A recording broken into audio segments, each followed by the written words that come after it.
Article 368 है हमारे संविधान में। आज हम जानेंगे उसके बारे में। आर्टिकल 368 संविधान के पार्ट 20th में दिया गया, 20वें पार्ट में है। 20th पार्ट में सिर्फ एक ही आर्टिकल है 368। इस आर्टिकल में लिखा है प्रोसीजर टू चेंज और अमेंड द कॉन्स्टिट्यूशन। संविधान को बदला जाने का प्रोसेस है, प्रोसीजर है। हमारे जो कॉन्स्टिट्यूशनल फोर फादर थे जिन्होंने संविधान का निर्माण किया, उनको ये पहले से पता था कि आगे जाके संविधान में कुछ चेंजेस करने पड़ेंगे, अमेंडमेंट करनी पड़ेगी।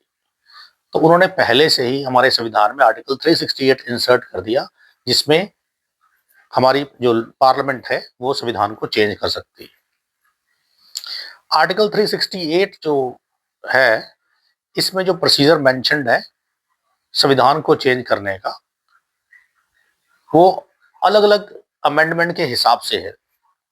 मान लीजिए आपने किस तरह की अमेंडमेंट करनी है, उस तरह से थोड़ा बहुत फर्क उसमें आता है। कुछ अमेंडमेंट्स ऐसी होती हैं जिसमें सिर्फ पार्लियामेंट एक बिल लेके आती है, संविधान को अमेंड कर देती है और वो लागू हो जाता है, लोकसभा राज्यसभा उसको पास कर देती है।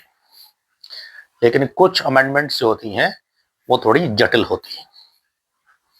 जैसे कि अगर कोई ऐसी अमेंडमेंट है जिसमें राज्यों या स्टेट्स का भी पावर्स को नुकसान या फायदा हो सकता है या उनकी इन्वॉल्वमेंट है, तो उस अमेंडमेंट के लिए ना सिर्फ पार्लियामेंट उस अमेंडमेंट को बिल को पास करेगी, बल्कि कम से कम 50% जो लेजिस्लेचर्स हैं, स्टेट लेजिस्लेचर विधानसभाएं, वो भी पास करेगी। और इसके लिए 2/3 मेजोरिटी चाहिए होती है। आम बिलों को पास करने के लिए सिंपल मेजोरिटी चल जाती है, यानी 50% प्लस 1 वोट अगर मिल गया तो बहुत है, पास हो गया। प्रेसिडेंट जो सिटिंग है वोटिंग करेंगे जो वहां पे पार्लियामेंट में। लेकिन अमेंडमेंट करने के लिए संविधान के लिए स्पेशल मेजोरिटी चाहिए होती है, जो कि 2/3 मेजोरिटी जिसको बोलते हैं। और वहां पे जितने पार्लियामेंट के मेंबर है अलग अलग हाउस में, उनको 2/3 मेजोरिटी से इस अमेंडमेंट बिल को पास करना होता है। खास बात है कि ऑर्डनरी बिल्स में ज्वाइंट सेशन भी हो सकता है। अगर बिल फंस जाए लोकसभा राज्यसभा में तो ज्वाइंट सेशन करके सरकार बिल पास करा लेती है। और मनी बिल अगर पास होता है तो उसमें भी अगर बिल फंस जाए तो लोकसभा अगर 3 बार बिल को पास कर दे तो राज्यसभा मजबूर हो जाती है अपनी कंसेंट देने के लिए, राष्ट्रपति को भी देनी पड़ती है अपनी कंसेंट। लेकिन जो कॉन्स्टिट्यूशनल अमेंडमेंट बिल है अगर आता है, इसमें खास बात यह है कि इसमें बिल अलग अलग पास होगा, लोकसभा में अलग, राज्यसभा में अलग। इसमें ज्वाइंट सेशन नहीं बुलाया जा सकता। अगर किसी एक हाउस ने भी बिल को रिजेक्ट कर दिया तो बिल इज लैप्स्ड, बिल खत्म हो जाएगा।